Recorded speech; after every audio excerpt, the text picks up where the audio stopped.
Oi, gente, espero que vocês estejam bem. A gente está resolvendo aqui as questões da FUVEST 2018 agora. A gente já fez nos vídeos anteriores as questões 1 e 2, agora vamos fazer a questão 3. E como eu comentei nos vídeos anteriores, as questões 1 e 2 foram bem tranquilinhas, bem rapidinhas, bem diretas, não tinha nenhuma grande complicação. E a questão 3 vem para compensar, né, para equilibrar. Caso você não tenha lido meu recado antes, vou repetir. Aperta pause, lê o exercício, tenta fazer sozinho, porque é só assim que você vai, de fato, começar a fazer os exercícios sozinho ou sozinha em situações de prova em que não tenha como você assistir um vídeo ao mesmo tempo, em que você dependa 100% da sua própria cabeça ali para pensar e descobrir como fazer. Essa questão exige uma interpretação um pouquinho mais elaborada, mas a gente tem várias dicas aí no Note a Dot, então isso pode ajudar vocês a pensar como é que a gente vai resolver. Então, supondo que você já apertou pause, já tentou fazer, talvez você tenha travado, talvez você tenha conseguido começar, vamos lá. O importante é assim, ó, toda vez que você consegue fazer alguma coisa e trava, você volta, assiste um pedacinho do vídeo e a partir do momento que as coisas fizerem sentido, não continua assistindo o vídeo até o fim. Pausa e tenta fazer sozinho para depois você assistir. E aí sim você conferir, porque só assim você vai começar a fazer os exercícios sozinho mais uma vez. Então vamos lá. O exercício 3, batendo o olho assim, direto, a gente não sabe exatamente do que se trata, assim, de cara.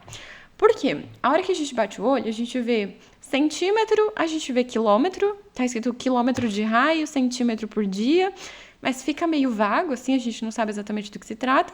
As unidades de medida estão em watts, o que nos indica que muito provavelmente a gente vai ter que calcular uma potência de alguma maneira. E lá no Note a Dot a gente tem um pi, o que indica que talvez tenha alguma coisa circular aí, que tem a ver com raio, então faz sentido. A gente tem um calor latente de vaporização da água, então com certeza a gente está falando sobre uma água que era líquida e vai virar vapor, ou ao contrário, que era vapor e vai virar água líquida. A gente tem densidade da água e a gente tem a duração de um dia em segundos. Então tem um monte de informações que parecem não ter muita ligação uma com a outra. Mas a gente já suspeitou a princípio que vai ter alguma coisa a ver com potência. Então vou anotar aqui do ladinho todas as formulinhas que tem alguma relação com essas coisas que a gente falou. Depois a gente vai pensando como é que elas se encaixam. Então vamos lá. Potência. De forma bastante geral, a gente sabe que é energia dividida pelo tempo. Potência medida em watt significa que está no sistema internacional, nos faz pensar em uma energia em joule e um tempo em segundos. Aí a gente talvez já entenda por que a gente tem um dia em segundos aqui. A gente não leu o enunciado ainda, tá? Então a gente teoricamente não sabe do que se trata. A gente bateu o olho, a gente já... O que tem que vir na nossa cabeça quando a gente tá lendo, entendeu a ideia? Aí, calor latente de vaporização é o L, que tem a ver com calor. Quantidade de calor é o Q, e a quantidade de calor tem a ver com calor latente, é o QMOL, né? Q é igual a M vezes L. Que é a quantidade de calor se tiver em joule, o calor latente em joule por quilograma, aí a gente tem ele de fato em joule por quilograma, o M é a massa, para combinar com todo mundo tem que estar em quilograma.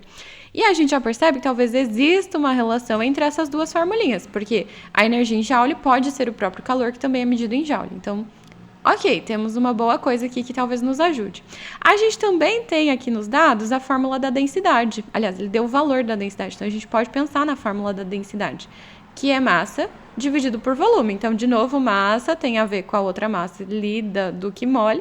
Então, a gente tem três fórmulas aparentemente não muito relacionadas, que podem, na verdade, estar sim muito relacionadas entre si. Então, se a massa está em quilogramas, a densidade pelas unidades que ele deu ali no Note a Dot em quilograma por metro cúbico, significa que o nosso volume estaria em metro cúbico. Ok, então, agora sim, pensando vagamente sobre quais coisas podem aparecer, a gente pode ler e pensar de fato como é que a gente vai aplicar as informações desse exercício. Vamos lá. Furacões são sistemas físicos que liberam uma enorme quantidade de energia por meio de diferentes tipos de processos, sendo um deles a condensação do vapor em água. Então, a gente está falando sobre a água, de fato, mudando entre aqueles estados que a gente tinha falado. Ok, continuando. De acordo com o Laboratório Oceanográfico e Meteorológico do Atlântico, um furacão produz, em média, 1,5 centímetro de chuva por dia em uma região plana de 660 quilômetros de raio. Li errado, 660 quilômetros. Nesse caso, a quantidade de energia por unidade de tempo, energia por unidade de tempo é potência, então a gente quer saber de fato a potência envolvida no processo de condensação do vapor em água de chuva. Então, A água era vapor e está virando líquido para chover, né? Então a gente está falando exatamente do processo que a gente suspeitou, só que em vez de ser vaporização, é o inverso, né? Em vez de ser líquido para vapor, é vapor para líquido, que é exatamente o mesmo valor de calor latente, então tá tudo bem. A diferença é que um absorve calor, o outro perde, mas seguimos. Então a gente quer saber a potência. Para a gente descobrir a potência, a gente vai ter que usar exatamente a energia por tempo. E a energia, como ele está falando de uma mudança de estado físico, vai ser a quantidade de calor relativa ao Q-mole. E a massa relativa ao Q-mole vai ter relação com o volume pela densidade. Mas que raio de volume é isso?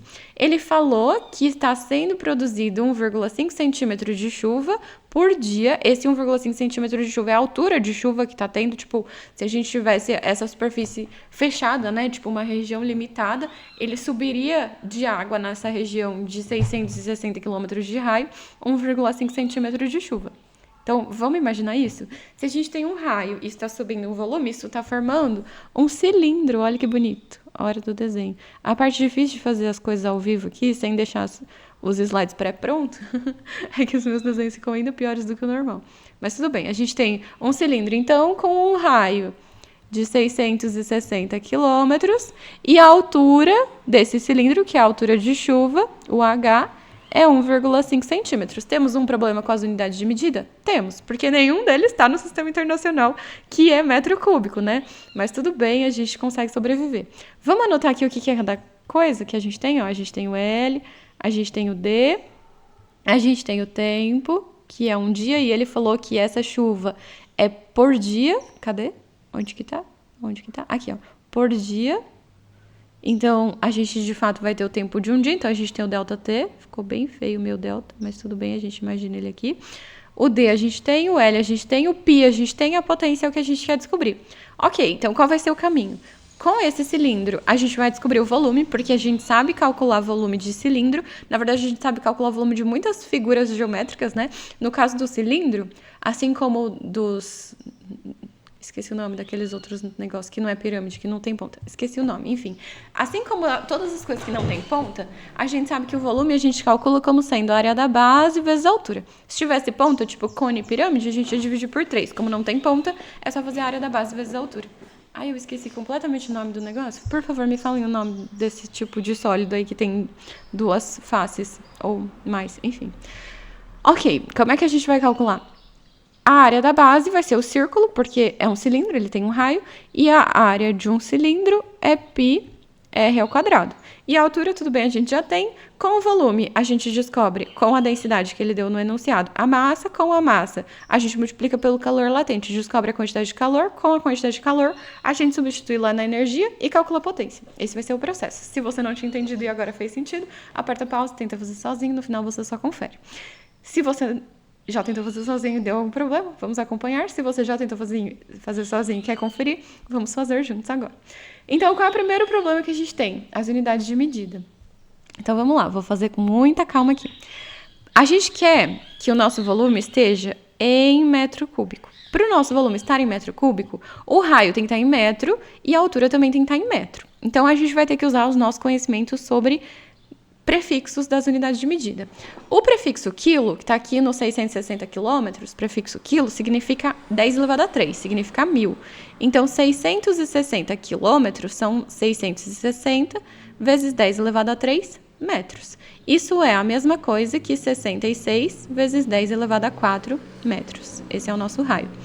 O centímetro, se você assistiu o vídeo anterior, a gente já lembrou como é que a gente transformava. Então, se você não assistiu, convido você a assistir o vídeo anterior, que é o exercício 2. O centi, olha a palavra, centi, é uma parte em 100 do metro. Então, ele não é um prefixo que indica uma coisa maior do que o metro, ele é um prefixo que indica uma coisa menor do que o metro. E quantas vezes menor? 100 vezes menor. E 100 tem quantos zeros? 2 zeros. Então, o centi significa 1 dividido por 100. 1 dividido por 100 eu vou escrever aqui embaixo, ó. 1 dividido por 100 é a mesma coisa que 1 dividido por 10 a 2. E se eu quiser passar alguma coisa para cima, quando a gente tem uma fração e a gente tem uma potência embaixo, a gente quer passar essa potência para cima, é só a gente usar o sinal de negativo. Então, o prefixo centi significa 10 elevado a menos 2. Então, a altura vai ser de 1,5 vezes 10 elevado a menos 2 metros. E é com isso que a gente vai calcular o volume. Vou calcular ele aqui embaixo, depois eu faço o resto das contas lá em cima.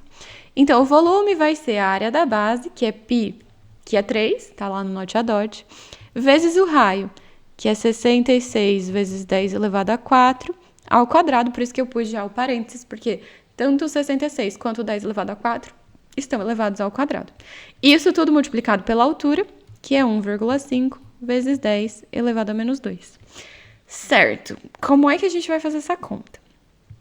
Muito cuidado. Primeira coisa, ele quer aproximadamente.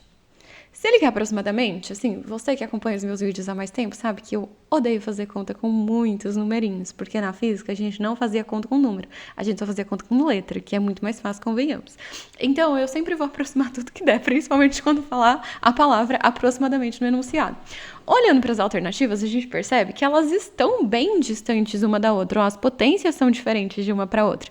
Então, a gente pode fazer umas aproximações relativamente forçadas. Então, vou já começar as minhas aproximações. Então, o nosso volume vai ser aproximadamente, vamos lá. Vou copiar tudo que não tiver ao quadrado primeiro. Então, a gente tem 3 vezes 1,5 vezes 10 elevado a menos 2. E aí, eu vou fazer a potência aqui elevando. Só que, em vez de fazer 66, a gente sabe que 66 é praticamente 70. Então, eu vou fazer 70. 70 ao quadrado, 7 ao quadrado é 49. 70 tem mais 2 zerinhos, um de cada 70. Então, vai ficar 49 com 2 zeros, que é 4.900. Potência de potência, multiplica os expoentes. Então, vezes 10 elevado a 8. Ok. Continuando aqui nossa conta. 3 vezes 1,5. 1,5 mais 1,5 dá 3, com mais 1,5 dá 4,5. Então, isso vai ficar 4,5 vezes 10. Aí, já vou juntar, ó, menos 2 com mais 8, multiplicação de potência de mesma base, copia a base e soma os expoentes. Então, vai ficar 10 elevado a 6. 8 menos 2 dá 6. Vezes, já vou escrever esse aqui de um jeito mais bonito. 49 é praticamente 50, né? Então, vamos já aproximar. Vezes 10 a 2, porque tinha 2 zerinhos aqui. Ok, vamos melhorar mais um pouco o que a gente está fazendo. Como esse daqui eu arredondei para cima, o 4,5 vou arredondar levemente para baixo. Então, vai ficar só 4. Eu adoro esses arredondamentos. Certo, arredondamos 4,5 para 4. 10 a 6 com 10 a 2 vai ficar 10 a 8. Copiei o 50 aqui, vezes 10 a 8. Ok, agora terminando a nossa conta, 4 vezes 5 é 20. Com mais um zero aqui, vezes 10 a 8. A gente tem o volume, ele está numa unidade meio feia, então, numa unidade não, numa carinha meio feia, né? Vamos colocar em notação científica, que é basicamente a gente juntar esses outros dois zeros ali na potência de 10 a 8. Então, nosso volume vai ser aproximadamente 2 vezes 10 elevado a 10. A unidade de medida tá bonita agora, porque tá todo mundo no sistema internacional. Então, esse é o nosso volume em metro cúbico. Essa ainda não é a nossa resposta, né? Por mais que essa conta já tenha sido suficientemente trabalhosa. Mas a gente vai para o próximo passo. Então, lembra, a gente tinha densidade. A densidade vale 10 elevado a 3 kg por metro cúbico. A gente acabou de descobrir o volume aproximadamente, que é 2 vezes 10 elevado a 10 metro cúbico. A gente consegue descobrir a massa. Usando a formulinha da densidade, coloco 1 ali embaixo, multiplica em x, a gente chega que a massa é igual a densidade vezes o volume. Então, a massa vai ser igual à densidade, que é 10 a 3, vezes o volume, que é 2 vezes 10 elevado a 10. Então, a nossa densidade, tudo está aproximado agora, tá? Nem vou mais usar o símbolo, porque é uma questão alternativa, a gente não precisa de todo esse formalismo, assim, de usar o aproximadamente o tempo inteiro. Se fosse uma questão de segunda fase, vocês usariam o aproximadamente o tempo inteiro. Então, isso vai dar só juntar as potências, multiplicação de potência outra vez, só somar os expoentes, então vai ficar 2 vezes 10 elevado a 13 quilogramas. Aí, lembra para que a gente usa a massa? Para calcular a quantidade de calor. Quantidade de calor é a massa, que é isso que a gente acabou de descobrir, vezes o calor latente, que é 2 vezes 10 elevado a 6. Estava lá no note a dot. 2 vezes 2 dá 4, 10 a 13 com 10 a 6, outra multiplicação de potência de mesma base, 13 mais 6 dá 19, e isso está em joules. E isso é a quantidade de energia que a gente vai juntar com o tempo de um dia, que é a mesma coisa que 8,6 vezes 10 elevado a 4 segundos, para descobrir a potência, que é o que a gente quer saber. Agora, para terminar a nossa continha, vamos lá? A gente vai ter que fazer potência igual a energia, que é 4 vezes 10 elevado a 19, dividido pelo tempo, que é 8,6 vezes 10 elevado a 4, certo? Aí, continuamos a nossa continha. 8. Ai, eu queria muito aproximar isso. Eu vou aproximar, gente, por favor, me perdoem. 8,6 é aproximadamente 8, assim, bem forçadamente, né? Então, vai ficar 4 sobre 8 vezes... Aí, divisão de potência de mesma base, a gente subtrai os expoentes, 19 menos 4 vai dar 10 elevado a 15, certo? 4 dividido por 8 é praticamente metade, né? Então, isso daqui é aproximadamente 0,5 vezes 10 elevado a 15. E andando uma casa com a vírgula, a gente tem aproximadamente 5 vezes 10 elevado a 14, né? Andei uma casa para frente, diminui 1 na potência. Isso está em watt. Aproximadamente 5, a gente tem 4,6, que é praticamente 5, mas a potência tá certa, a gente tá na ordem de grandeza certa. E a aproximação nem ficou tão ruim assim, apesar de eu ter forçado a barra várias vezes. E aí sim, finalmente chegamos na nossa resposta, que é a resposta certa. A alternativa B, 4,6 vezes 10 elevado a 14 watts. Não chegamos exatamente, não chegamos. Mas, mesmo com todas essas aproximações um pouco forçadas, a gente gastou um baita tempo para fazer essa questão, porque ela era uma questão extremamente trabalhosa. Então, o que eu tenho a dizer sobre essa questão? Se você está começando a fazer a prova, tá lá no ritmo, chegou numa questão dessa, você olha para ela e você fala, vai dar trabalho, pula essa questão, deixa anotadinho. Eu, na época que fazia o vestibular, tinha todo um código ali para me localizar. Então, quando eu sabia que era uma questão muito trabalhosa, eu fazia, sei lá, eu não lembro qual era o código, mas, exemplo, eu fazia uma estrelinha. Meu Deus, eu mudei a questão sem querer.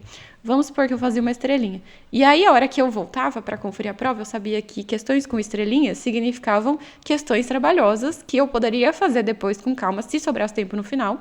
Ou eu poderia simplesmente chutar se não sobrasse tempo no final.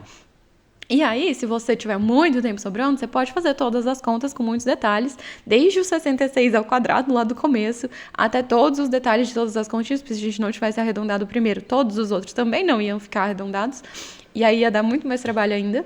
Mas tudo bem. Então, depende do tempo que você tem disponível e depende da sua vontade de fazer continhas na mão. Lembrando que, na hora da prova, vocês não vão usar a calculadora. Então, aprender a fazer as contas rápido, que é o que eu faço frequentemente aqui nos vídeos do canal, lembrando vocês como é que faz conta na mão. Ou aprendendo a aproximar de uma maneira não tão forçada, assim, ou um forçado que funciona, aí também faz parte do nosso treino nesse tipo de questão. Então é isso, espero que vocês tenham gostado. Se tiverem alguma dúvida, deixem nos comentários. Se gostaram, deixem um joinha, se inscrevam no canal. E a gente já volta com a próxima questão da FUVEST 2018, que é a questão 4. Tchau, tchau e se cuidem!